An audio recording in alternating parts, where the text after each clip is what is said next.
السلام علیکم ویورز، آپ دیکھ رہے ہیں زاڈ ڈیجیٹل، میں ہوں نوشین طارق۔ آج جو ہے وہ نئے سی ایم کے پی کے سہیل آفریدی صاحب نے 90 ووٹ لے کر، یعنی 90 کی اسٹرینتھ شو کر کے سی ایم منتخب ہو چکے ہیں، لیکن اپوزیشن نے جو ہے وزیر اعلیٰ کے اس انتخاب کو غیر آئینی قرار دیا اور کہا ہے کہ وہ اس کو عدالت میں چیلنج کریں گے، واک آؤٹ بھی کیا انہوں نے۔ اب دیکھنا یہ ہے کہ سہیل آفریدی صاحب نے جو تقریر کی ہے وہ بہت ہی جارحانہ اور جو کہتے ہیں احتجاجی سیاست کی تقریر لگ رہی ہے ان کی، تو کیا ایسا سی ایم کے پی کے موجودہ حالات میں سوٹیبل ہے یا نہیں ہے، یہ بہت بڑا سوال ہے۔ اس کے علاوہ پاکستان اور افغان طالبان کے درمیان جو بھی صورتحال ہے اس کو بھی ڈسکس کریں گے، اور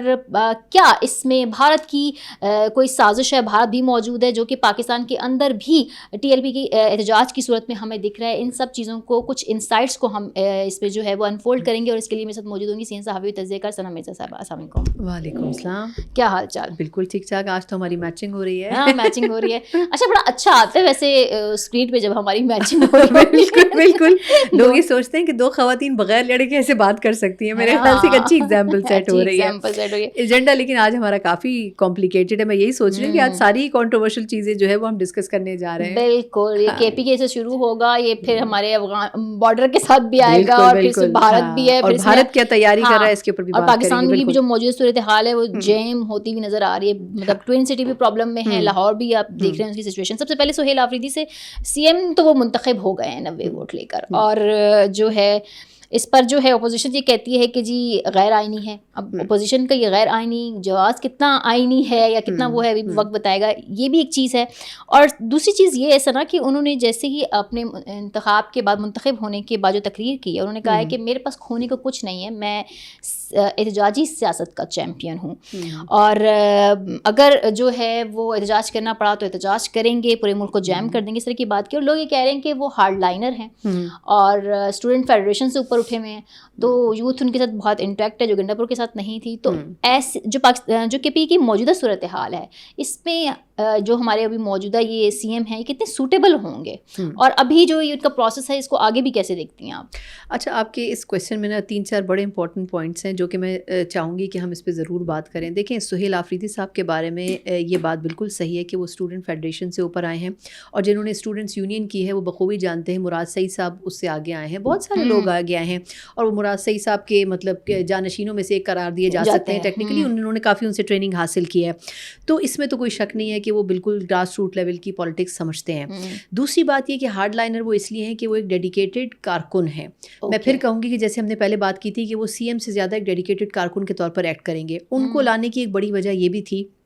اور ہے کہ خان صاحب جس دن صبح اٹھ کر ان سے یہ کہیں گے کہ آج اسمبلیاں توڑ دو، وہ لبیک کہیں گے اور وہ اسمبلیاں توڑ دیں گے، تو خان صاحب کو ان کے لیے کوئی بہت زیادہ ایفرٹ یا ان کو کنونس نہیں کرنا پڑے گا یا فورس نہیں کرنا پڑے گا، اور یہ اداروں یا حکومت کو نہیں دیکھیں گے، یہ خان صاحب کی انسٹرکشنز کو دیکھیں گے۔ تو اس لیے اس پوائنٹ آف ویو سے یہ بالکل ایک آئیڈیل چوائس ہے۔ اب آتے ہیں دوسری طرف جو انہوں نے کہا احتجاجی سیاست۔ دیکھیں، اس میں کوئی دو رائے نہیں ہے کہ گنڈا پور صاحب بھی یہی کرنا چاہتے تھے، اور گنڈا پور صاحب نے کرنے کی کوشش کی، لیکن جب اس کی راستے میں رکاوٹ ہمارے سیکورٹی ادارے آئے، جب ایک سے زائد مرتبہ احتجاج کے لیے گنڈا پور صاحب نکلے اور ٹیکنیکل بنیادوں کے اوپر ایک دفعہ ان کو کوئی 24-25 گھنٹے کے لیے، ایک دفعہ 18 گھنٹے کے لیے وہ منظر سے غائب ہو جاتے تھے، وہ چائے پینے اور واش روم کے بہانے جاتے تھے اور پھر وہ واپس نہیں آتے تھے، یا ان کو آنے نہیں دیا جاتا تھا۔ تو میرا خیال یہ ہے کہ گنڈا پور صاحب نے بھی کچھ ایسے گڑھے اپنے لیے کھودے ہیں جس میں وہ خود بھی گرے ہیں۔ تو اس لیے یہ جو شخصیت ہے سہیل آفریدی صاحب کی، یہ کھل کر احتجاجی ماحول میں ہی آگے بڑھے گی، چاہے اس کے لیے ان کو کچھ بھی کرنا پڑے، کیونکہ ان کا سٹیک سی ایم بننا نہیں ہوگا۔ ان کا سٹیک یہ ہے کہ مجھے خان صاحب نے نامینیٹ کیا ہے،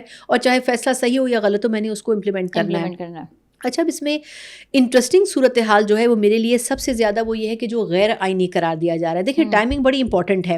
انہوں نے اپنی طرف سے تمام تر باتیں کی اور ساری تیاریاں کی، اور اس کے بعد یہ کہا گیا جی رات گئے دروازے کھل رہے ہیں، بند ہو رہے ہیں، پھر انہوں نے کہا جی پیر کو عہدے کا حلف اٹھایا جائے گا۔ لیکن ہمارے گورنر صاحب نے بھی آخری منٹ کے اوپر جو ہے چھکا مارا، اور اتوار کو رات کو انہوں نے کہا کہ جی یہ تو بالکل ٹیکنیکل وہ نہیں ہے، اور دستخط کی بنیاد کے اوپر اس ریزگنیشن کو میں قبول نہیں کر سکتا، اور میں اگلے کچھ دن ہوں بھی موجود نہیں پشاور میں، جبکہ وہ ہوتے مستقل پشاور میں ہی ہیں, ٹھیک ہے, لیکن انہوں نے کہا میں موجود نہیں ہوں, تو اس کے لیے انہوں نے ٹائم گین کیا. وہ ٹائم کیوں گین کیا وہ میں آپ کو بعد میں بتاتی ہوں. لیکن جب اس کو غیر آئینی کہا گیا ہے, اس کا مطلب یہ ہے کہ اس کو کنٹروورشل بنایا جائے گا. اس کو کنٹروورشل پاکستان پیپلز پارٹی بنائے گی, اس کو کنٹروورشل مسلم لیگ نون بنائے گی. جب آپ اس کے خلاف کورٹ میں چلے جائیں گے اور آپ یہ کہیں گے کہ یہ سی ایم آئینی نہیں ہے, تو وہ سی ایم جو ڈیسیجنز لے گا وہ ڈیسیجنز صوبہ اون نہیں کر سکے گا. یعنی آپ سی ایم کے فیصلوں کو ہوا میں لٹکا دیں گے, نہ وہ کچھ ڈیسائیڈ کرنے کی پوزیشن میں ہوں گے اور نہ وہ کچھ امپلیمنٹ کر سکیں گے. تو بیسکلی اسٹیٹ نے اپنی طرف سے ایک ریزسٹنس شو کی ہے کہ جس شخصیت کو آپ سی ایم نامینیٹ کر رہے ہیں وہ اس عہدے کے لیے بالکل بھی سوٹ نہیں کرتا, اور اگر اس نے کوئی ایسا فیصلہ کیا جو صوبے یا ملک کے مفاد میں نہیں ہوگا تو اس کو امپلیمنٹ نہیں ہونے دیا جائے گا. تو یہ جو ایک بیچ میں ایک ہنچ اس کے رکھی گئی ہے, اس کی بنیادی وجہ یہی ہے جو غیر آئینی رکھی گئی ہے کسی بھی بہانے, کیونکہ نہ گنڈا پور صاحب نے اپنے دستخط ٹھیک کروانے گورنر صاحب کے پاس جانا ہے اور نہ ہی وہ دستخط کبھی ٹھیک ہو سکیں گے, اور اسی بنیاد کے اوپر آپ دیکھیں گے کہ اگلے کچھ عرصے میں یہ عدالتوں کا دروازہ کھٹکھٹایا جائے گا صوبے کی اپوزیشن کی طرف سے. اب دوسری چیز جو آپ نے سوال کیا تھا کہ کس حد تک خان صاحب کے حوالے سے جو ہے وہ فیصلے ہو سکتے ہیں, تو میرا خیال یہ ہے کہ اس میں ایک بڑا ریزن یہ ہے کہ سہیل آفریدی صاحب جو ہیں ان کو استعمال تو کیا جائے گا, لیکن وہ آگے چل کر بہت بری طرح اس میں کرش ہو سکتے ہیں, کیونکہ ان کے حوالے سے پرسیپشن جو ہے وہ بہت اچھا نہیں, اور صرف ایک نہیں بلکہ مجھے ایسے لگتا ہے کہ کئی کیسز ان کے خلاف کھلیں گے. سائبر کرائم کے کیسز پہلے ہی ان کے خلاف درج ہیں, پھر جو 26 نومبر وغیرہ کے احتجاج اور اس قسم کی چیزیں ہوئیں, ماضی کی بہت ساری چیزیں نکلیں گی, تو سہیل آفریدی صاحب کو چاروں طرف سے جو قانونی اور آئینی ایشوز ہیں وہ گھیر لیں گے. اس میں ان کے لیے سروائیو کرنا بڑا مشکل ہوگا. وہ ایک جاندار قسم کے کارکن کے طور پر تو نظر آئیں گے, لیکن دیکھا جائے تو بڑے پاور لیس اور ٹوتھ لیس قسم کے سی ایم ہوں گے. تو اصل میں اس میں یہ والی جو چیز ہے کہ جو کے پی کے کے حالات ہیں نا, کے پی کے میں کرپشن بھی ہے, کے پی کے میں جو ہے وہ لا اینڈ آرڈر کی سچویشن بھی ہے, کے پی کے میں گورننس کے ایشوز بھی ہیں, تو ایسے میں آپ کو کیا لگتا ہے کہ یہ جو ہے یا تو احتجاجی سیاست کر سکیں گے یا پھر گورننس کو دیکھ سکیں گے, تو یہ دونوں چیزیں تو وہ پوری نہیں کر پائیں گے. تو کے پی کے کو کتنا اس عمران خان صاحب کی اس موو سے نقصان ہوگا یا فائدہ ہوگا؟ یہ دیکھیں میں آپ کو بتاؤں, یہ پالیسی بڑی کلیئر ہے. میں افغانستان, کیونکہ آپ کا بات کا ٹاپک ہے, یہ ہماری اسٹیٹ ڈیسائیڈ کر چکی ہے کہ کے پی کے میں اب کسی بھی قسم کا ٹیررزم جو ہے اس کو افورڈ نہیں کیا جائے گا. آپ مختلف ایجنسیز کے اندر دیکھ لیں, باجوڑ میں بار بار اس کی مثال دیتی ہوں, کچھ عرصے پہلے جب باجوڑ میں بات چیت کرنے کی کوشش کی تھی, پی ٹی آئی نے اس کے اوپر رجسٹ کیا تھا کہ آپریشن نہ کیا جائے, تو کچھ ٹائم دیا گیا تھا اسٹیٹ کی طرف سے, سیکورٹی اداروں کی طرف سے دہشت گردوں سے بات چیت کرنے کے لیے. وہاں کی ایک مسجد تھی, اس میں بیٹھ کر وہ بات چیت ہوتی رہی, لیکن اس بات چیت کا نتیجہ کوئی نہیں نکلا. دہشت گردوں نے کسی ایک شرط کے اوپر بھی اپنے آپ کو ایک قدم پیچھے نہیں کیا, اور ایونچولی اس کا کیا نتیجہ ہوا کہ ہمیں ان کے خلاف سیکورٹی کے آپریشنز جو ہیں وہ شروع کرنے پڑے. تو اس وقت یہ اسٹیٹ طے کر چکی ہے کہ ہم نے دہشت گردوں کا خاتمہ کرنا ہے. اس میں اگر خیبر پختونخوا کے اندر پی ٹی آئی کی حکومت آئے گی تو میرا خیال یہ ہے کہ اس کو بھی ختم کر دیا جائے گا. گورننس تو سیکنڈ سٹیج پر ہے. اگر آپ ٹیررزم کو ختم نہیں کر سکیں تو آپ گورننس کو کیسے ٹھیک کریں گے؟ جہاں تک گورننس کو ٹھیک کرنے کی بات ہے تو میرا خیال یہ کہ اگر میں کمپیریزن کروں گنڈا پور صاحب کا اور آفریدی صاحب کا, تو گورننس میں آفریدی صاحب کچھ بہت بہتر گنڈا پور صاحب سے ثابت نہیں ہوں گے, کیونکہ ان کا نہ اتنا ایکسپوجر ہے اور نہ ان کا اتنا ایکسپیرینس ہے. جب گنڈا پور جیسی شخصیات کو کام کرنے کا موقع نہیں ملا اور وہ کچھ تبدیلی نہیں لا سکے, تو پھر سہیل صاحب کے لیے بھی بڑا مشکل ہوگا کہ وہ کوئی تبدیلی لائیں, اور پھر ایک ایسے موقع پر جب دہشت گردی بڑے سالوں بعد آپ کی پیک پر نظر آ رہی ہے, تو اس میں میرا نہیں خیال کہ وہ کوئی بہت اچھا پرفارم کر سکیں گے. اچھا ٹھیک ہے, یہ تو بات ٹھیک ہے. کچھ لوگ جو ہیں وہ سہیل آفریدی کی نامینیشن کو اس چیز سے جوڑ رہے ہیں کہ جیسے ان کو نوجوانوں کی کافی سپورٹ ہے, خود اسٹوڈنٹ فیڈریشن کے صدر رہ چکے ہیں, تو ضرورت پڑنے پر جو ہے وہ خان صاحب ان کے ذریعے جو ہے وہ اسٹوڈنٹس کو باہر نکال سکتے ہیں, احتجاج کا ماحول پیدا کر سکتے ہیں. یہ چیز جو ہے, اور اس موو کو لوگ کہہ رہے ہیں کہ خان صاحب کی کوئی بڑی زبردست سیاسی موو ہے. آپ سمجھتی ہیں یہ زبردست سیاسی موو ہے؟ دیکھیے شارٹ ٹرم تو ہو سکتی ہے. اس کی وجہ یہ ہے, میں ان کو کمپیئر کروں گی جنید اکبر صاحب کے ساتھ. ٹھیک ہے, جنید اکبر صاحب ایک خاص گروپ سے بلانگ کرتے تھے خیبر پختونخوا میں, جو کہ شاندانہ گلزار صاحبہ کا نہیں تھا, علی امین گنڈا پور صاحب کا نہیں تھا, شاید کسی حد تک شبلی فراز صاحب کا نہیں تھا, یا عمر ایوب صاحب کا بھی شاید نہ ہو. لیکن جب وہ لائے گئے تو اس وقت کہا گیا کہ جی سچویشن دیکھیں بدل جائے گی. ہم نے بالکل لوور لیول سے ایک کارکن جو ایک شخص ایم پی اے اور ایک بلدیاتی امیدوار کی سیاست سے اوپر آیا, ہم اس کو لے کے آئے, اور اب دیکھیے گا صورتحال بدل جائے گی, لیکن وہ اپنے اس مقصد میں کامیاب نہیں ہو سکے. اس میں کوئی دو رائے نہیں ہے کہ پبلک اکاؤنٹس کمیٹی کے چیئرمین کی حیثیت سے انہوں نے بہت اچھا کام کیا اپوزیشن میں رہتے ہوئے بھی، لیکن وہ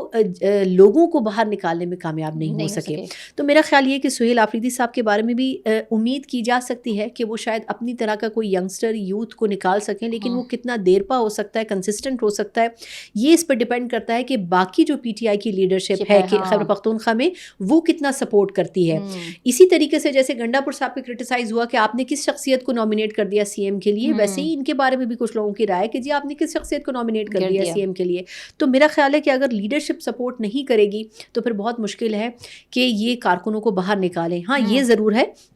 کہ جو یوتھ ہے اس وقت خیبر پختونخوا کا وہ ضرور خوش ہے. اوبویسلی اگر ان کے بیچ میں سے کسی شخصیت کو لایا جا رہا ہے تو وہ خوش تو ہوں گے، لیکن یہ ڈیپینڈ کرتا ہے کہ ان کا اپنا ویژن کیا ہے، یہ صوبے کو کیسے لے کے چلتے ہیں. یہ اگر خالی خان صاحب کی پالیسیز پہ دستخط کریں گے تو پھر پاسبل نہیں ہے کہ یہ کسی بھی طریقے سے خان صاحب کے ویژن کو تو دور کی بات ہے صوبے کو کسی اور مقام پہ لا کے کھڑا کر سکیں. ٹھیک ہے. اچھا ثنا، ابھی اس وقت جو پاکستان اور افغانستان کا معاملہ، یعنی ہمارا جو ویسٹرن بارڈر ہے اس پر صورتحال کافی کشیدہ ہے اور اس پر دنیا کو بھی تشویش ہے. اب پاکستان نے افغان طالبان کو سخت پیغام دے دیا ہے. ان کا کہنا ہے کہ طالبان حکومت دہشت گردوں سے لا تعلقی نہیں کر سکتی، مطلب ہم نے ہر حال میں اس چیز کو اچیو کرنا ہے. اور اسی سچویشن میں آپ وہ دیکھ لیں ان کے جو وزیر خارجہ کا بھارت میں وہ تھی پریس کانفرنس تھی، اور اس کے بعد جو ہے وہ پاکستان کے اندر ٹی ایل پی کا جو احتجاج ہے، ان سب کی کڑیاں آپ کو کیسے لگتا ہے کہ جڑی ہوئی ہیں آپس میں؟ دیکھیں میں اس کو نا تھوڑا سا پیچھے سے شروع کروں گی بات کو. اگر آپ کو یاد ہو تو کوئی 1 سال پہلے افغانستان پاکستان کے ساتھ بہت اچھل کر بات کر رہا تھا جب پاکستان نے ان سے 1 سے زائد مرتبہ کہا کہ یہ ٹیررزم کے حوالے سے ثبوت ہیں، تو انہوں نے تو وہ ثبوت ایکسیپٹ نہیں کیے. پھر جب آپ نے ثبوتوں کے ساتھ ان کے سامنے مذاکرات کی میز پر یہ رکھا کہ یہ دہشت گرد ہیں، تو انہوں نے اون تو کر لیا کہ ہاں یہ دہشت گرد ہیں، لیکن انہوں نے کہا دہشت گردی نہیں کر رہے. پھر جب ایک سٹیپ آگے جا کے پاکستان نے وہ ثبوت بھی فراہم کیا جب دہشت گردی کرتے ہوئے وہ لوگ پکڑے گئے، ان لوگوں کے ساتھ وہ پروفس لے کے پاکستان بیٹھا، تو پھر اس وقت افغانستان نے مانا کہ ہاں واقعی ہماری سرزمین سے ہماری معلومات رکھتے ہوئے دہشت گردی ہو رہی ہے. پہلے تو ان کو یہ کنونس کرنا بڑا مشکل تھا. پھر ہم نے دیکھا کہ اگر آپ کو یاد ہو کچھ عرصے پہلے چائنا نے انٹروین کیا افغانستان میں اور کہا کہ وہاں پر CPEC-2 کی ایکسٹینشن کی جائے گی. اس کے لیے بڑا ضروری ہے کہ پاکستان اور افغانستان پرانے ماضی کے جو ایشوز ہیں ان کو صرف نظر کریں. لیکن اس کا وقتی ہم نے اثر یہ دیکھا کہ افغانستان پاکستان کے ساتھ چلا، لیکن جو دہشت گردی ہے اسپیشلی جو انڈیا سے فیسیلیٹیٹڈ دہشت گردی ہے وہ افغانستان سے برابر ہو رہی تھی. دیکھیں ہم پہلے بات کرتے تھے کہ بلوچستان کے اندر بھارت انویسٹمنٹ کر رہا ہے، مگر اب یہ چیزیں ثابت ہو رہی ہیں کہ بلوچستان کے اندر ہی نہیں، خیبر پختونخوا سے جڑا جو علاقہ ہے افغانستان کا، اس کے اندر بھی جو دہشت گردی ٹرانسفر ہو رہی ہے اس میں بھارت کی فنڈنگ موجود ہے. اور جیسے ہم نے پہلے ایک دفعہ ذکر کیا تھا کہ بھارت اب ایک چھوٹے سے سیٹ اپ کے بجائے ایکسپینڈ کر کے پورا ایک سفارت خانہ اپنا کھولنا چاہتا ہے تاکہ وہ اس کو مزید ایکسپینشن دے سکے اور اپنے لیے ایک نیا بیس بنا سکے جس بیس سے وہ پاکستان کے خلاف آپریٹ کر سکے انٹیلیجنس کی بنیاد پر، ریسورسز کی بنیاد پر. تو میرا خیال یہ ہے کہ وہ تعلق کبھی بھی ختم نہیں ہوا تھا. افغانستان نے وقتی خاموشی سہی لیکن اس تعلق کو ختم نہیں کیا، اور اس کی نتیجہ ہم نے یہ دیکھا کہ جب پاکستان کے اوپر حملہ کرنا تھا اس سے ٹھیک 1 دن پہلے افغانستان کے جو وزیر خارجہ تھے وہ بھارت گئے، ان سے ایشورنس لی، ان کا آشیرواد دیا، انہوں نے کندھے پر تھپکی دی کہ ہم آپ کے ساتھ ہیں اور آپ کریں، ہم آپ کو ریسورسز فراہم کریں گے، لیکن ود ان نو ٹائم آپ لیٹ گئے. اور دیکھیں لیکن اس میں ایک چیز سمجھنے کی بڑی ضرورت ہے جس کے اوپر ہم آج خوش تو ہو رہے ہیں، لیکن ہمیں یہ سمجھنے کی ضرورت ہے کہ جو ہمارا دشمن ہے وہ بہت اسمارٹلی کھیلنا چاہتا ہے. ایک طرف سے وہ پاکستان کے اوپر حملہ میں بات کر رہی ہوں بھارت کی، ہم تو خیر چاروں طرف سے دشمنوں سے گھرے ہوئے ہیں. بھارت یہ چاہتا ہے کہ ہم ایکچولی افغانستان کی سائڈ پر انگیج ہوں، اس بارڈر کو ڈی اسٹیبلائز کریں، اور وہ کر رہے ہیں. ہم اگر دیکھیں خیبر پختونخوا میں تو وہاں پر آلریڈی پولیٹیکل ڈی اسٹیبلٹی موجود ہے خیبر پختونخوا میں پی ٹی آئی کی صورت میں، جو ہمیں وہاں پر ٹیررسٹوں کے خلاف آپریشن نہیں کرنے دے رہی. دوسری طرف ہم یہ دیکھ رہے ہیں کہ اس وقت ہم پاکستان کے مختلف شہروں میں کچھ مذہبی جماعتیں ہیں جو کہ پاکستان کے ماحول کو خراب کرنا چاہ رہی ہیں، پولیٹیکل انسرٹینٹی پیدا کر رہی ہیں تاکہ پاکستان آلریڈی بہت سے محاذوں کے اوپر انگیج ہو جائے. جب آپ ایسی سچویشن میں انگیج ہو جائیں گے تو پھر جو بیرونی محاذ ہے اس کے اوپر سے آپ کی توجہ ہٹ جاتی ہے یا بٹ جاتی ہے، اور اس کا فائدہ بھارت اٹھانا چاہتا ہے کیونکہ اگلے 2 ماہ اس حوالے سے بہت امپورٹنٹ ہے. تو اس لیے میرا خیال یہ ہے کہ بھارت کی یہ کوشش ہے کہ یہ سب کچھ کر کے وہ پاکستان کو انگیج کر کے پاکستان کو کسی بڑے اٹیک کے زیر اثر لائے. لیکن میرا اپنا خیال یہ ہے کہ ہماری افواج اس کو ہم سے بہت زیادہ بخوبی بہتر سمجھتے ہیں، اس کی بھرپور تیاری بھی ہے، لیکن پاکستان کو یہ انڈرسٹینڈ کرنا پڑے گا کہ اس کے ارد گرد اس کے دوست نہیں دشمن زیادہ ہیں، اور ہمیں بھی بہت اسمارٹلی پلے کرنے کی ضرورت ہے جیسے کہ بھارت کر رہا ہے. بالکل. Thank you very much. Thank you so much.